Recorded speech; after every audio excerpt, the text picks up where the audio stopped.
church out in the country. And I was coming back into Grand Rapids, Michigan. And in the middle of Grand Rapids, Michigan, this was in winter, there's what they call the S curve. And it's a very hazardous curve whenever it gets slippery and wet.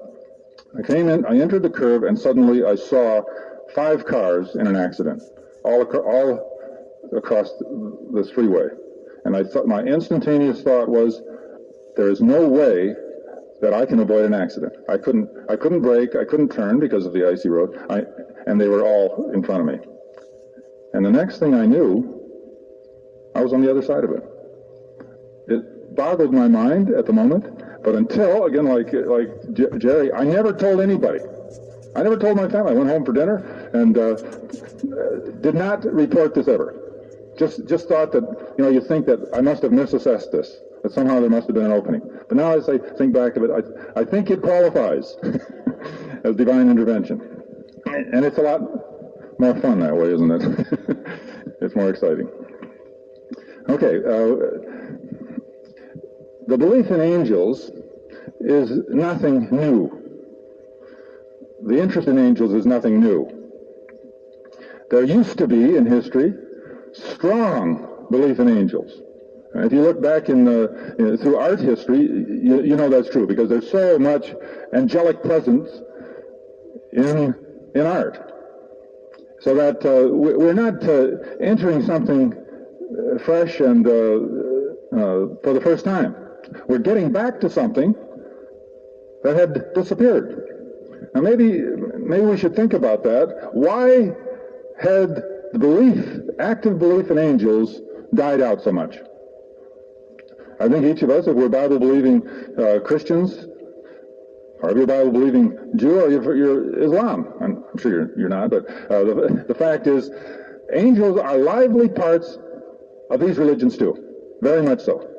This is not just a Christian thing. In fact, angels are part of practically every culture that's ever been studied, which makes you wonder, could all of them be imagining things? Probably not. What happened so that many of you, like myself, grew up believing in the angels in the Bible, but not really believing in the angels in everyday life? Would that qualify for some of you? Angels were biblical, but not every day. What happened? Well, here's probably what happened. At the end of the 18th century, we had the beginning of what is known as the Enlightenment, the Age of Reason. Now you can guess what's coming. The Age of Reason entered, in which human beings, Christians and non-Christians, at least in the Western world, began to think and just use their head. Scientific method. If you could prove it, if it's tangible, if you could touch it, if you could visualize it, if it made sense, it probably was something you could accept. If it didn't make sense, if it was just something somebody reported, it probably is not valid. So the Age of Reason dawned. And I believe that we are still undoing, a lot of good came out of that, of course, but we're still undoing some of the negative consequences of the Age of Reason, where we threw out everything, every experiential type of thing. The other part of that is that in the Reformation, where Martin Luther reacted against the teachings of the Catholic Church, and he said, the Scriptures are the only thing we can trust. And out of that emphasis that we know as the Reformation came the total, wonderful focus on the Bible.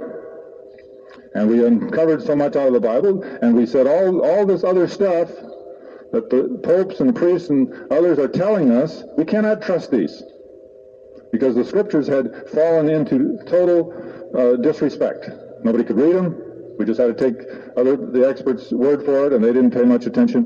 They were more into controlling people and just running the church according to some traditions. So then we come into the Reformation. Scripture is all that we can trust. Well, a lot of good came out of that, obviously. But the other part of it is people's experiences were regarded as untrustworthy. You cannot trust somebody's experience. Somebody tells you one of these stories like we heard, well, that's nice. But the only thing that counts is Scripture. And as a result, you go into the Bible and you find all truth there, and the experiences of Christians were pretty much disregarded.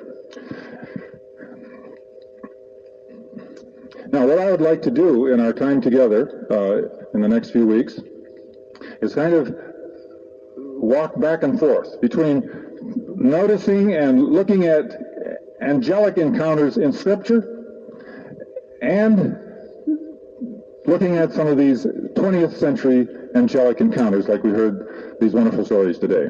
Because I believe both of these will give us a great deal of inspiration and hope and really continue to open our hearts. I was talking to my parents a few months back about this topic. My father's 91 and my stepmother's close behind that.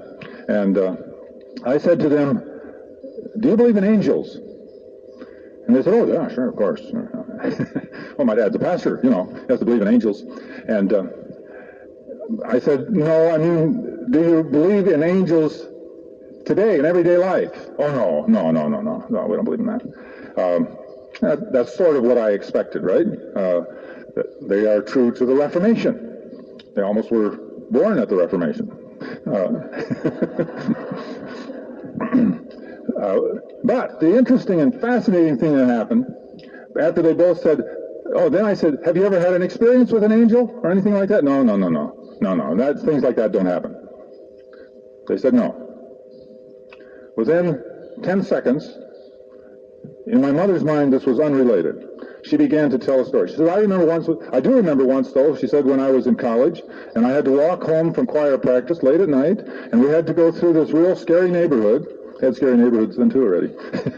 Something we didn't invent. We had to go through this scary neighborhood, and I was really quite frightened, and I had not walked for 2 or 3 minutes, and a large German police dog showed up at my side, which I had never seen before, and walked with me all the way to my door, and gave me a great sense of peace and security. And then I said, well, do you think that was an angel? She said, oh, no. But isn't it interesting? She denied that it had anything to do with the topic of angels, and yet instantaneously she came up with that story. I think her heart betrayed what she really believed. That somehow, unconsciously in her heart, she really felt that this was an angel encounter. Interestingly enough, a few days later, in reading some of this, I found a story which was very much like hers, in which the angel apparently appeared as a large dog walking alongside through a very crime-ridden neighborhood. But in this case, the woman got to the door, she unlocked the door and turned around, and the dog had disappeared and was not there. And I showed that to my mother, and she said, well.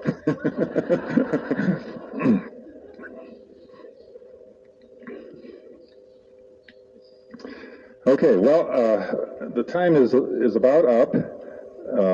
I hope as you go into your small groups that you will share some of your experiences, but also share how you feel about this subject. Whether this is something you're a little bit closed on, or you're warm about this, and if you can, try to think of some event in your own life that might fit this category. Where you were strangely comforted in the night or in the daytime, or something happened. Because I believe as we find these experiences in our lives, it nourishes our relationship with the Lord. It builds connections that need building. And I believe that's the reason why God has angels in the first place.